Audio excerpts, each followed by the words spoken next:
हमारे कॉलेज में इन्फोसिस और वो कुछ प्लेसमेंट्स भी आते, तो मुझे वो भी नहीं मिले।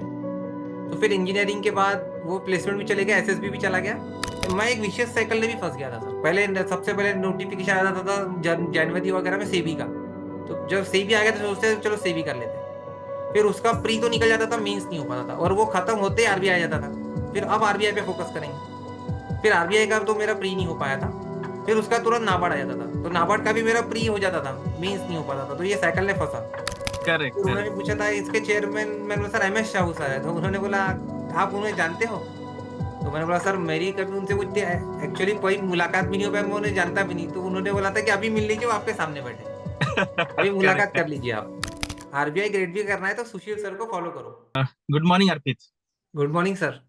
और ये हम थोड़ा ना इनफॉर्मल रखेंगे क्योंकि हमारा जो रिलेशनशिप है, हमारा जो मतलब हम जो मेंटर एंड स्टूडेंट का जो रिलेशन है बहुत साल पुराना है। हाँ तो सर, मैं हाँ थोड़ा सर। सा इसको इनफॉर्मली रखता हूँ। एंड मुझे मतलब याद आ रहा है कि आपका इंटरव्यू हमने जो मॉक मॉक लिया था उसमें काफी मतलब इंटरेस्टिंग हुआ था, काफी मजा भी आया था। तो वो हम हाँ सारा सर। डिस्कस करेंगे। और जितना आप नेचुरल, मुझे पता है आप पहले काफी जेन्युइन कैंडिडेट हो, नेचुरल हो। तो अभी हमारे यहाँ पर जितने सारे स्टूडेंट्स देख रहे हैं, आपने भी ऐसी सक्सेस स्टोरी काफी देखी होगी। जी सर। एक्चुअली अगर आप मुझे मतलब देखो, क्या होता है ना, बहुत बार लोग काफी आर्टिफिशियल होते हैं। मुझे मतलब पर्सनली ऐसे लगता है ना कि यार सक्सेस स्टोरी जो होती है ना, हर एक की अलग है। आपको भी पता है अर्पित, आपका जो जर्नी है, सबका रास्ता अलग है। करेक्ट। हाँ सर, तो हाँ हमें सर। जर्नी से यही देखना है कि हमें दूसरे से नहीं सीखना है कि यार इसका लाइफ कैसे था, क्योंकि हर एक का लाइफ अलग है। मतलब हर एक के पेरेंट्स अलग अलग लेवल पे हैं, उसके सिबलिंग्स अलग है, उनका मेंटल स्टेट अलग है। तो बस हमें वो दूसरे का स्टोरी सुनना है और हमें किस तरीके से हम उसको इम्प्लीमेंट कर सकते हैं वो देखना है। करेक्ट। Yes sir. इसलिए मतलब ये जो सक्सेस स्टोरी देख रहे हैं बाकी लोगों को, उनको क्या करना है, ये सक्सेस स्टोरी में खुद को ढूंढना है और खुद का रास्ता अलग से बनाना है। तो वेलकम अर्पित यहाँ पर। और मुझे याद है हमारी पहले मीटिंग आप यहाँ पे आए थे औरंगाबाद छत्रपति छत्रपति संभाजी नगर में मुझे हाँ मिलने सर। के लिए। तो आप पहले आपका इंट्रोडक्शन दीजिए, आपका बैकग्राउंड, एंड देन फिर हम स्टार्ट करते हैं। और अर्पित का मैं पहले बता देता हूँ बाकी स्टूडेंट्स को कि आईएफएससी में सिलेक्शन हुआ है यहाँ पे ग्रेड ए पोस्ट पे। और बहुत one of the best post है ये। मतलब आरबीआई से हम कंपेयर नहीं कर सकते, लेकिन काफी कुछ पॉइंट्स यहाँ पर या कुछ चीजें यहाँ पे ऐसी है कि जो आरबीआई से भी अच्छी है। जैसे हम एक जगह पे जो पोस्टिंग कर सकते हैं वो है, न्यू ऑर्गेनाइजेशन है, काफी पावर है। तो अर्पित स्टार्ट करते हैं आपका इंट्रोडक्शन पहले, और फिर हम आगे यहाँ पे। मैंने कोई ऐसा प्रिपेयर करके नहीं रखा है, जैसे मेरे दिमाग में आता है आपके आता है। हम एक जस्ट एक इनफॉर्मल टाइप का डिस्कशन करेंगे। यस अर्पित। हाँ सर, हाँ सर, बिल्कुल। तो सर स्टार्ट करने के पहले मैं थोड़ा एकदम नॉर्मल बैकग्राउंड बताता हूँ मेरा। जो मेरा स्कूलिंग रहा वो स्टेट गवर्नमेंट में ही रहा, नागपुर से, Mahatma Gandhi centennial Sindhu high school से। तो स्कूलिंग के टाइम में थोड़ा एक्स्ट्रा करिकुलर एक्टिविटी चलती भी थी। और मैं under 14 state level cricket winner भी था 2005 में, महाराष्ट्र का। और एनसीसी ईयर विंग में भी था।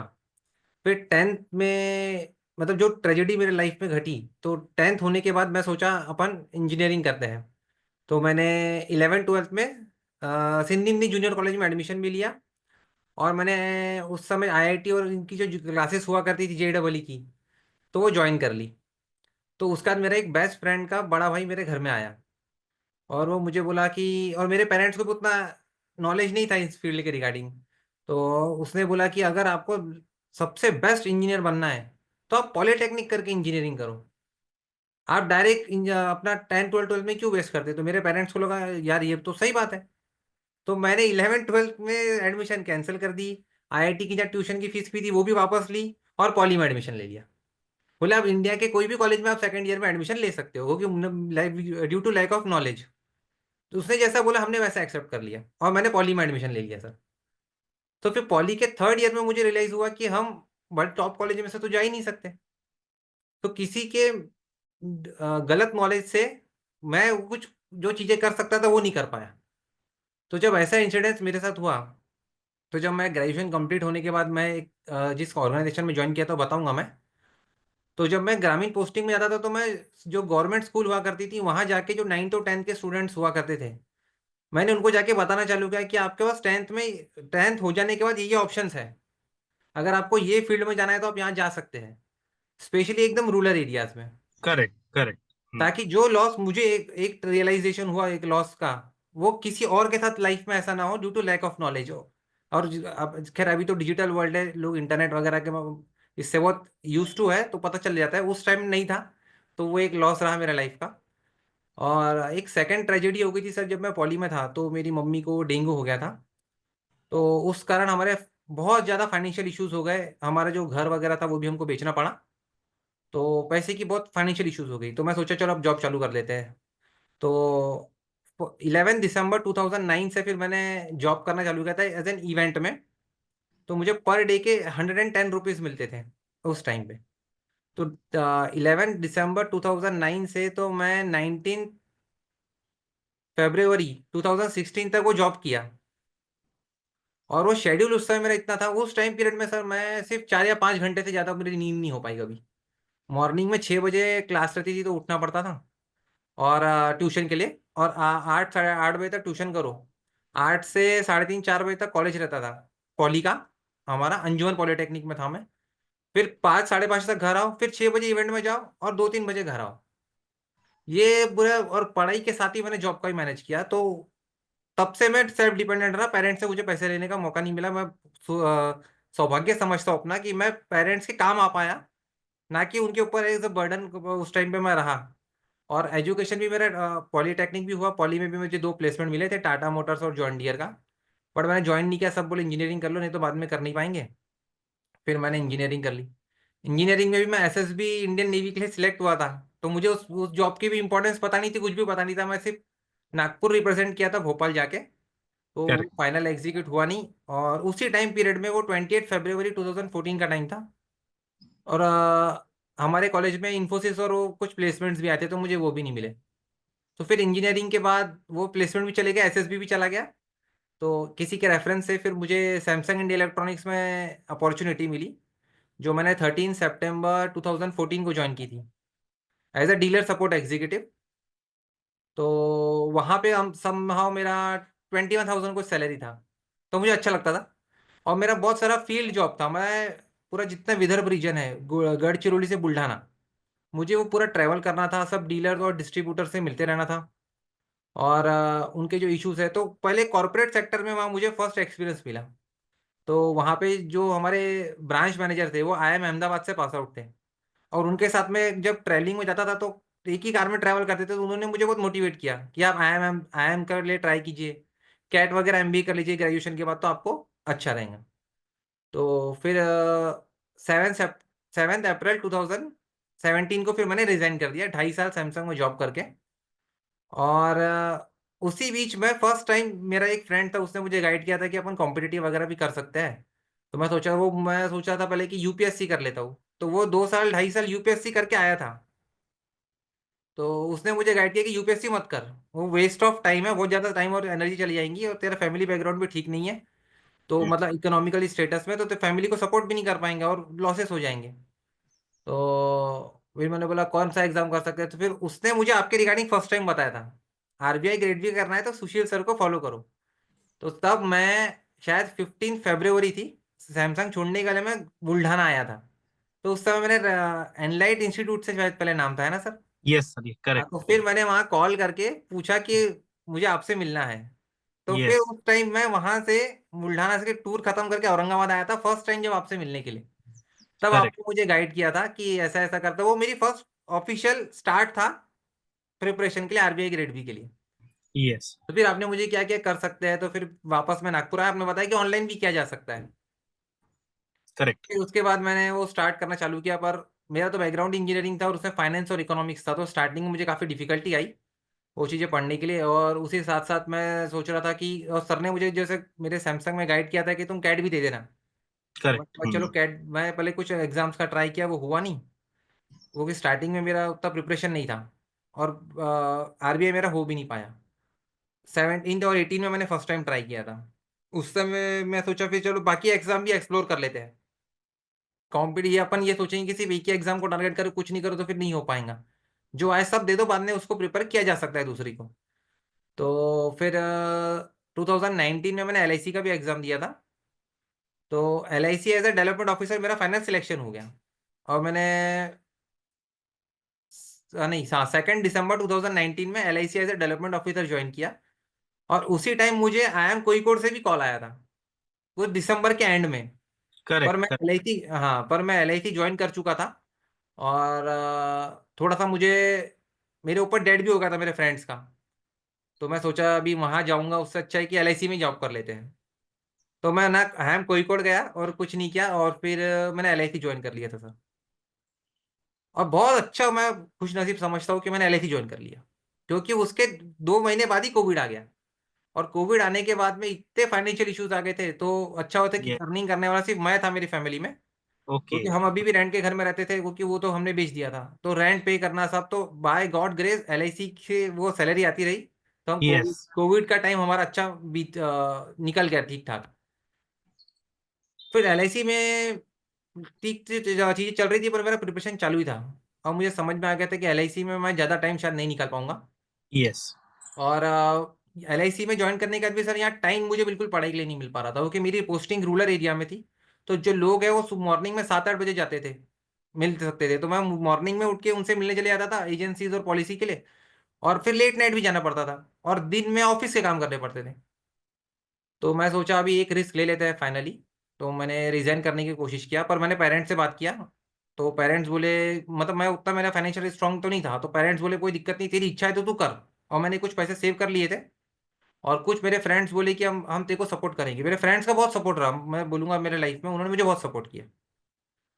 तो फिर मैंने 26 जुलाई 2013 को LIC से रिजाइन कर दिया। और फिर सोचा प्रिपरेशन करते हैं। मैं एक विशेष साइकिल में भी फंस गया था सर। पहले जो प्रिपरेशन रहती थी, सबसे पहले नोटिफिकेशन आ जाता था जनवरी वगैरह में सेबी का। तो जब सेबी आ गया तो सोचते थे, चलो सेबी कर लेते हैं। फिर उसका प्री तो निकल जाता था, मेंस नहीं हो पाता था, और वो खत्म होते ही RBI आ जाता था। फिर अब RBI पे फोकस करेंगे। फिर RBI का तो मेरा प्री नहीं हो पाया था। फिर उसका तुरंत नाबार्ड आ जाता था, तो नाबार्ड का भी मेरा प्री हो जाता था, मेंस नहीं हो पाता था, तो ये साइकिल ने फंसा। पर इस बार जब IFSC का है, मैं बोला अभी अपन कोई और पे फोकस नहीं करेंगे। एक लास्ट ट्राई है, एज भी बिल्कुल अपने पास ज्यादा है नहीं, लास्ट चांस है। तो सिर्फ IFSC पे फोकस करेंगे, आर या पार जो होगा देखा जाएगा। तो फिर इस बार सिर्फ मैंने पूरा 100% डेडिकेशन सिर्फ उसी पे दिया। और मेरा वो फाइनल सिलेक्शन हो गया। Finally IFSC। यस अर्पित, आपने पूरी स्टोरी बताई। इसमें मैंने ना एक चीज बहुत ऑब्जर्व की कि आपको ना ये डेट्स बहुत याद है। मतलब दो हाँ हाँ हाँ दिसंबर ये एग्जैक्टली, मतलब एक दो बार आपने याद भी करने का ट्राई किया कि यार ये मतलब ये करने का क्या पर्पस है, या होता है कभी कभी ना, मुझे मतलब ऐसा लगता है कि जो पर्सन ना बहुत मेहनत करता है या जिसको पूरा पता है उसका स्ट्रगल, तो आपके पीछे इसका क्या रीजन है कि आपने ना एक एक माइलस्टोन, मतलब मुझसे कब मिले, ये कब किया, रिजाइन कब किया, ज्वाइन कब किया, ये सारी डेट्स आपको याद क्यों है, और ये इसके पीछे का क्या लॉजिक है, मुझे एक से थोड़ा आप बताइए एक्सप्लेन करके। सर, पहले तो मैं बहुत डायरी लिखता था। ओके। 10th के बाद में ना, तो मुझे ऐसा लगता था कि जो अपने लाइफ के स्पेशल मोमेंट है हमेशा अपने पास रिकॉर्ड्स होने चाहिए, करेक्ट ताकि करेक्ट इन फ्यूचर एज में अगर अपने पास आए एंड टाइम पे, तो अपन किसी को भूल ना पाए। करेक्ट करेक्ट करेक्ट, और नहीं हाँ, यस यस, बोलिए ना। मैं 10th स्टैंडर्ड से अब तक मेरे जितने ही फ्रेंड सर्कल में आज तक मेरे कभी कोई किसी से डिस्प्यूट नहीं हुआ सर। जितने करेक्ट। लोग मेरे साथ थे आज भी सब मेरे से जुड़े हुए हैं। और आज भी अगर मैं उनको फोन करूंगा वो बहुत अच्छे से मेरी हेल्प करेंगे, मोटिवेट भी करते हैं। और डेट्स और ये हमेशा मुझे इसलिए याद रही, क्योंकि जब ट्रैवलिंग वैलिंग करते हैं तो एक बार कभी ना कभी लाइफ अपन जब सोने जाते हैं तो थोड़ा फ्लैशबैक में जाते हैं कि अपन ने इतना स्ट्रगल भी किया है लाइफ में। तो उसको भूलना यस। नहीं चाहिए। और करेक्ट हमें करेक्ट और वो दिन जो है वो बहुत याद दिलाते हैं सर। करेक्ट करेक्ट, यस अर्पित। और ना मुझे अब मतलब अर्पित, हम जब मॉक इंटरव्यू कर रहे थे, आपको याद है मैं और विधिका मैडम थी, करेक्ट? हाँ हाँ विधिका हाँ मैम थी आपके मॉक में। तो मुझे याद है मैंने कुछ क्वेश्चन पूछा था आपको कि आपकी हॉबी क्या है, तो आपने कुछ कुकिंग कह के आई थिंक कुछ नमक के बारे में बताया था, सॉल्ट हाँ के हाँ हाँ बारे हाँ में, हाँ हाँ आपको याद है? तो हाँ हाँ हाँ मुझे हाँ मतलब अभी जैसे अब मैं स्टार्टिंग में ही कहा कि ना मैं यहाँ पे कोई ऐसा फॉर्मेलिटी नहीं रखना चाहता, तो ना आपने जो बताने लगे ना, तो मुझे सच में मतलब अभी देखो एज अ इंटरव्यूअर ना, वो तो मुझे कंट्रोल होना चाहिए, लेकिन मुझे बहुत हंसी आई। करेक्ट। मुझे हंसी आई और मैंने क्या किया, मैंने कैमरे बंद किया, क्योंकि मुझे बहुत हाँ हंसी आ रही थी, आप ना उसको इतने डिटेल में बता रहे थे actually. Like you are I know you are like very genuine candidate. आपने को बताया कि सर नमक कैसे होता है, कम पड़ गया तो प्रॉब्लम होता है, ज्यादा पड़ गया तो भी प्रॉब्लम होता है, तो लाइफ में जो चीजें है ना उसका रोल नमक जैसे होना चाहिए, आपने बहुत डिटेल में एक्सप्लेन किया। जब हाँ बाद सर। में जब हमने आपका फीडबैक दिया, तो विधिका मैम ने भी ये पॉइंट किया, मैंने भी किया, तो उससे ना और बहुत पता चलता कैंडिडेट कैसा है। और आपने भी, मुझे याद है जब आपका इंटरव्यू हुआ था, आपका फोन आया था मुझे और आपने बताया था कि वो एक चेयरमैन सर के साथ कुछ इश्यू हुआ था कोई कमेटी के बारे में, तो वो सर ने कहा मैं ही हूँ वो थोड़ा सा शेयर हाँ कीजिए हाँ क्या हुआ था वो एग्जैक्टली, वो बताइए मुझे। हाँ सर, वो इंटरनेशनल आर्बिट्रेशन सेंटर के रिगार्डिंग क्वेश्चन आया था सर का। Yes yes. तो उन्होंने पूछा था कि आपको इनकी कोई इन्फॉर्मेशन है क्या। तो मैंने हाँ बोला सर, हाँ। इंटरनेशनल आर्बिट्रेशन सेंटर में जितने केसेस होते हैं तो मैक्सिमम अभी इंडिया से जो है वो सिंगापुर शिफ्ट होते हैं। तो करेक्ट। अभी आईएफएससी में भी कमेटी बनाई थी। तो उसमें एमएस शाहू सर ने अपनी कुछ रिपोर्ट अभी रिप्रेजेंट की है, तो इन प्रोसेस है वो। तो अपना भी इंटरनेशनल आर्बिट्रेशन सेंटर बन रहा है। करेक्ट फिर उन्होंने करेक्ट। पूछा था इसके चेयरमैन, मैंने बोला सर एमएस शाहू सर है। तो उन्होंने बोला आप उन्हें जानते हो। तो मैंने बोला सर मेरी कभी उनसे कुछ एक्चुअली कोई मुलाकात भी नहीं हो पाई, मैं उन्हें जानता भी नहीं। तो उन्होंने बोला था कि अभी मिल लीजिए, वो आपके सामने बैठे हैं, अभी मुलाकात करेक्ट। कर लीजिए आप। यस यस यस, आपने बताया मुझे। Correct correct. तो अभी ना, और एक और मुझे एक इंसिडेंस याद है, जैसे रिजल्ट आया था तो मैंने आपको फोन किया कि आप कहाँ हो, तो आई थिंक आपने कहा आप नीम करोली बाबा के यहाँ पे गए थे, आई थिंक ना। हाँ हाँ हाँ हाँ हाँ हाँ हाँ हाँ हाँ, सर। तो उनके बारे में बताइए, क्योंकि मैं भी ना वहाँ पे एरिया में गया था, लेकिन कुछ उस टाइम मौका नहीं मिला मुझे वहाँ पे जाने का। थोड़ा मुझे, आप मुझे पता है आप थोड़ा सा स्पिरिचुअल भी हो, तो उस टाइप का वो जो कनेक्शन है आपका उनके साथ, या आपको कैसे लगता है, क्योंकि आपको पता है बहुत सारे लोग होते हैं, कुछ लोग स्पिरिचुअल होते हैं, कुछ लोग नहीं होते, तो आपका कैसा उनके साथ कनेक्शन रहा, क्या कनेक्शन है, थोड़ी उसकी स्टोरी बताइए आप। सर जब मैंने एलआईसी रिजाइन कर दिया था, तो उस समय मेरी बहुत इच्छा थी नीम किरोली बाबा के आश्रम जाके मिल के तो आओ एटलीस्ट, होगी बहुत सारी स्टोरीज भी थी उनकी। करेक्ट। तो 30 दिसंबर को मेरा बर्थडे आता है। तो मैंने सोचा था कि मेरे बर्थडे के दिन मैं वहाँ रहूंगा। ओके तो मैं 29 को निकला, वहाँ गया और मैंने बोला था कि अगर वहाँ सब लोग आते हैं अपनी विशेष वगैरह लेके, और मैं कभी भी टेम्पल गया ना सर, तो मैंने कभी कुछ मांगा ही नहीं आज तक बचपन से। मैं ओके। हमेशा एक ही लाइन बोलते रहा कि आपको जो मेरे लिए सही लगे बस वो करना, मेरी कोई इच्छा नहीं है, जो मेरे जीवन में सही होगा वो कर दीजिएगा। तो मैं नीम किरोली बाबा के आश्रम भी गया था, और फिर वहाँ मैं बैठा, बहुत देर बैठा। मैं कहीं आसपास नहीं घूमा सर दिन भर। पहले वहाँ अभी वैसा प्रोविजन नहीं रहा, आप मंदिर में बैठ सकते थे। तो मैं मॉर्निंग से इवनिंग तक बैठा रहा, वहाँ हनुमान चालीसा है वो पढ़ते रहते हैं, और अच्छा एम्बियंस है। और मैं वहां से फिर निकल गया। तो निकलने के बाद नेक्स्ट डे ना सर आरआरबी स्केल 2 का रिजल्ट आने वाला था। करेक्ट। तो और मैं ट्रेन में ही था, और मेरा आरआरबी स्केल 2 का रिजल्ट नहीं आया, 1 मार्क्स से वो रह गया। ओके उस ओके। टाइम मुझे बहुत दुख हुआ, मुझे लगा कि यार क्या हुआ क्या हुआ। फिर मैंने एट सोचा जो होता है वो बहुत अच्छे के लिए होता है, और जो होगा अच्छा ही होगा। और फिर मैंने उनको बोला था कि अगर जैसी मेरी विश पूरी होगी, मैं फर्स्ट सबसे पहले आपके पास आऊंगा। मतलब मेरा जैसे रिजल्ट आएगा मैं फर्स्ट आपके पास आऊंगा, ये मेरा पहले प्री डिसाइडेड था। और मेरे रिजल्ट आए नहीं, मैं बहुत दुखी और बहुत रोया, सब फेल हो गया था सर मेरा। उस टाइम से मेरे पास कुछ भी ऑप्शंस भी नहीं थे। और मेरा जैसे रिजल्ट आया तो मैं सबसे पहले वहां से निकला। कुछ ऐसे लोग जो 23 को रिजल्ट जैसे मेरा आया, जिन लोगों ने मुझे बहुत सपोर्ट किया, मेरी एक फ्रेंड है उनसे, तो मैं पहले पुणे उनसे मिलने गया। फिर पुणे मिलने के बाद सर मेरी बहन की शादी थी, इंगेजमेंट थी, मैं उसके इंगेजमेंट में नहीं जा पाया एग्जाम के लिए। ये अभी जब एग्जाम था मेरा, ओके। तो सिर्फ मैं ऐसा था कि वो मेरी बहन की इंगेजमेंट है और मैं उसमें प्रेजेंट नहीं हूँ ड्यू टू माई एग्जाम। अभी कर 2014 का अपना जो पेपर था। तो मैंने बोला नहीं, उसके पहले सास ससुर से मिल लेता हूँ। फिर वहां से मैं रतलाम, मेरे रतलाम नाना नानी से मैं 5 साल से नहीं मिला। फिर उनसे मिलने गया। फिर वहां से फिर मैं नीम करली बाबा के आश्रम गया, और फाइनली वो मेरा इस बार अचीव हुआ, तो मैं उनसे मिला। तो बहुत अच्छा लगा सर, एम्बियंस बहुत अच्छा है वहाँ का। अगर आप कोई विश मांगते हैं तो उनकी बहुत ज्यादा पूरी होती है। और एक चीज मैं और कहना चाहूंगा सर, कि जो मेरा रिजल्ट आया है ना, उसके लिए मैं शायद सिर्फ 50% ही मुझे लगता है कि मेरा सक्सेस इसमें हो सकता है। क्योंकि कई ऐसे लोग जुड़े रहे, जैसे मेरी मम्मी है सर, वो मॉर्निंग में डेली 4 बजे उठ रही है इतने टाइम पीरियड से। मेरी एक फ्रेंड की मम्मी है, वो 4 बजे उठ के डेली मुझसे मेरे प्रेयर कर रही है कि इसका एग्जाम हो जाना चाहिए। और भी कई ऐसे लोग, जैसे कि मेरी मम्मी क्या है, मेरी मम्मी कपड़े सिलती है सर, टेलरिंग का काम है। तो एक बूढ़े बुजुर्ग आंटी 80-90 एज के होंगे, वो मेरी मम्मी का भगवान के कपड़े सिलाने के लिए आए। तो मेरी मम्मी ने बोला कि भगवान के कपड़े हैं तो हम इसके पैसे नहीं लेते हैं। तो नहीं, बोले बोले नहीं, लेना ही पड़ेगा, लेना ही पड़ेगा। मम्मी ने मुझे भी बताया 2 दिन पहले। तो मेरी मम्मी ने बोला देखो मेरे बच्चे का एग्जाम है, आप बस भगवान के कपड़े दिलाएंगे तो बस ये प्रे करना कि उसका रिजल्ट हो जाना चाहिए। तो वो जब उन्होंने कपड़े लेके गए, तो भगवान को ये बोला कि देखो ये कपड़ों का कर्ज है आपके ऊपर, इस बच्चे का एग्जाम का रिजल्ट आना चाहिए।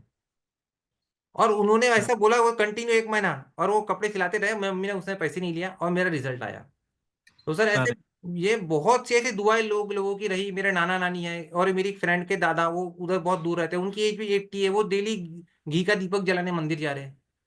तो इन इन लोगों की दुआओं से सर मेरा रिजल्ट निकला है। मेरा इसमें एग्जाम के प्रिपरेशन में काफी कम क्रेडिट दूंगा मैं, 40-50%। और 50% ज्यादा दुआएं रही सर मेरे साथ। Correct correct. अर्पित, आप काफी मतलब अच्छे तरीके से ये बता रहे हो। तो काफी स्टूडेंट्स होते हैं ना, मतलब मैं भी बहुत सारे स्टूडेंट्स को बोलता हूँ कि देखो आज के डेट में ना जो पढ़ाई का है वो सारा आपको अवेलेबल है। करेक्ट। हाँ सर, हाँ इंटरनेट सर। पे, गूगल पे, चैट जीपीटी, जेमिनाई, सब जगह पे मतलब मैक्सिमम चीजें अवेलेबल है। जैसे पहले आपने बताया कि उस टाइम पे पता नहीं होती थी, लेकिन आज के डेट पे क्या है ना, लोगों को जो सोशल है या फिर इमोशनल सपोर्ट जो है ना, वो मिलना हाँ थोड़ा हाँ हाँ। मुश्किल है।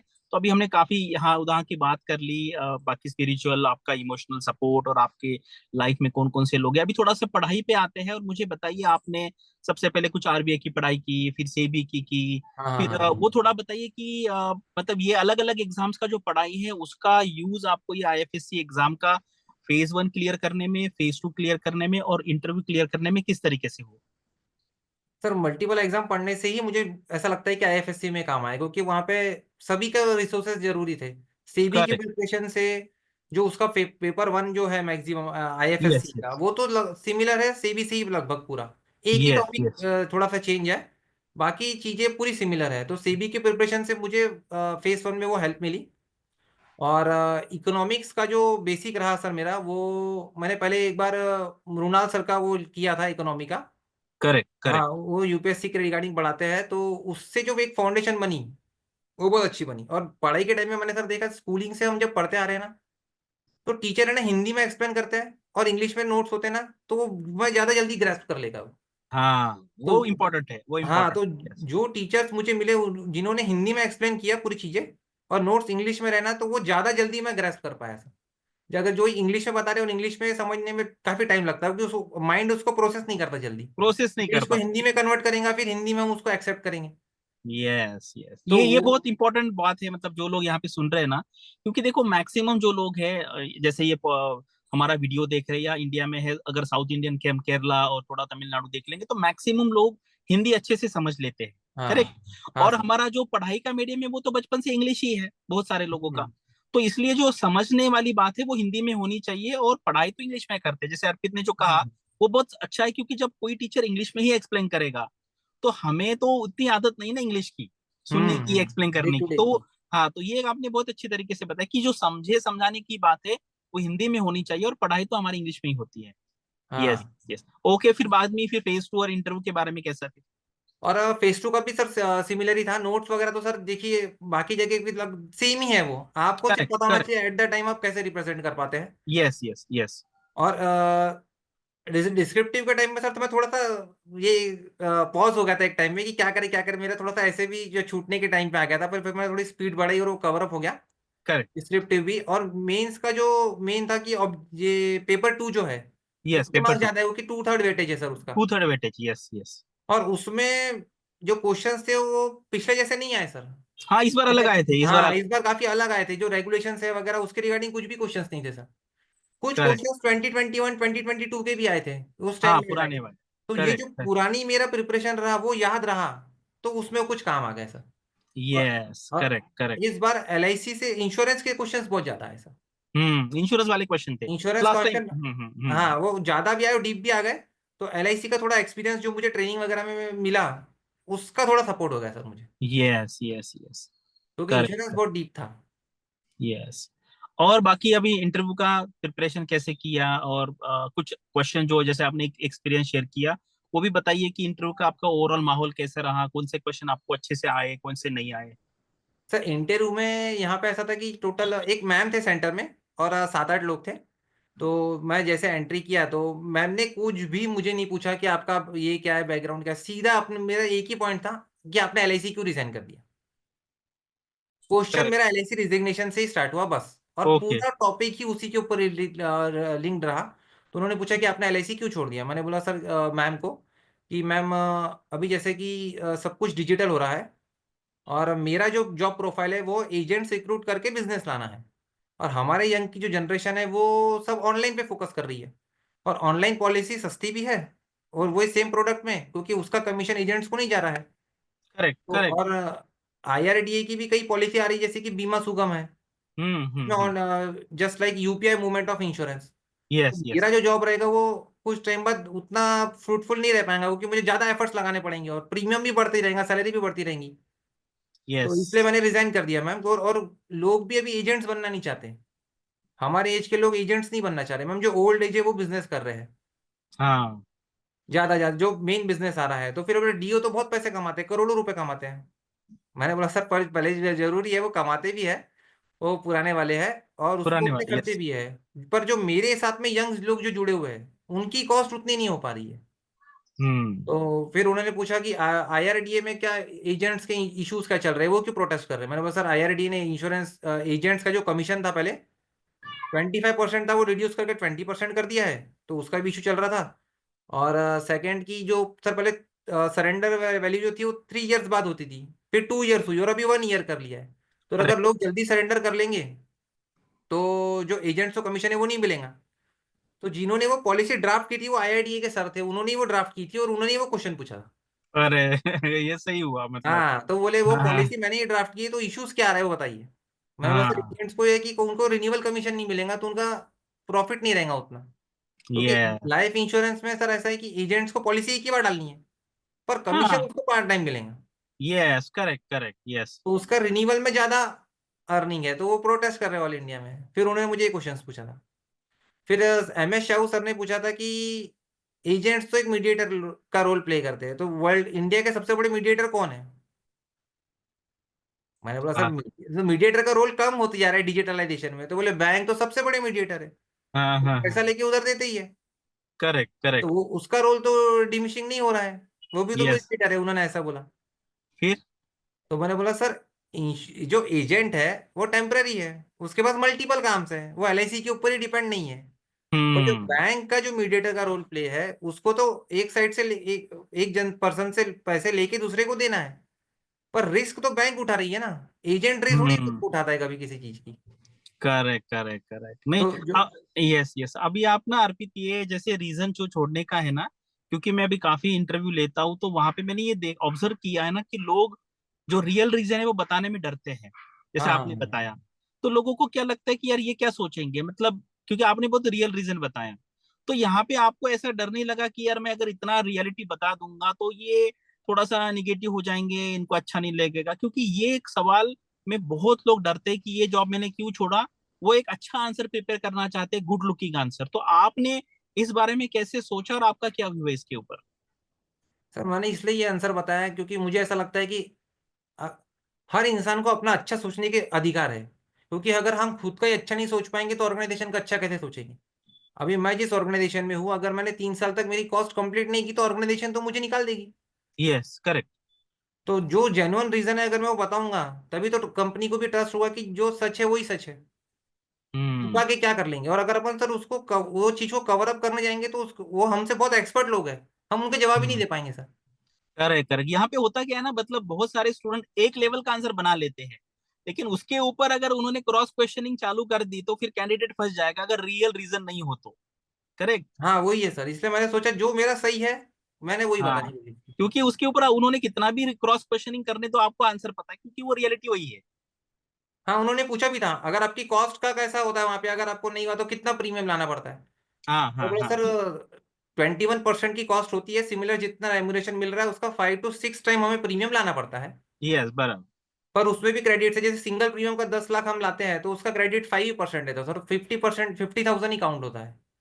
तो इस तरीके से प्रीमियम लाना पड़ता है। और आजकल जो लोग हैं सर, इन्वेस्टमेंट और इंश्योरेंस मिक्स नहीं करना चाह रहे। हाँ, ये वो बहुत सही है, मतलब ये वो आपने बहुत सही कहा, क्योंकि अदरवाइज ये यूलिप में वहां पे लोग फंस जाते हैं और हाँ, रिटर्न भी नहीं मिलता कुछ। करेक्ट। क्योंकि वो इंश्योरेंस है सबसे बेस्ट है, इंश्योरेंस की ग्रोथ होगी। मैं बोला सर वो टर्म प्लान लेना जरूरी है क्योंकि वो ये। मैंडेटरी है। और करेक्ट। इन्वेस्टमेंट के लिए आपके पास पहले सिर्फ इंश्योरेंस था, पर आज तो आपके पास म्यूचुअल फंड्स है, गोल्ड्स में इन्वेस्टमेंट है, ईटीएफ्स हम्म। है, यस। आप अदर जगह भी इन्वेस्ट कर सकते हैं। तो आप ये दोनों मिक्स नहीं करना चाहते, और इंश्योरेंस का मेन बिजनेस तो एंडोमेंट प्लान से ही आता है। Yes yes yes yes.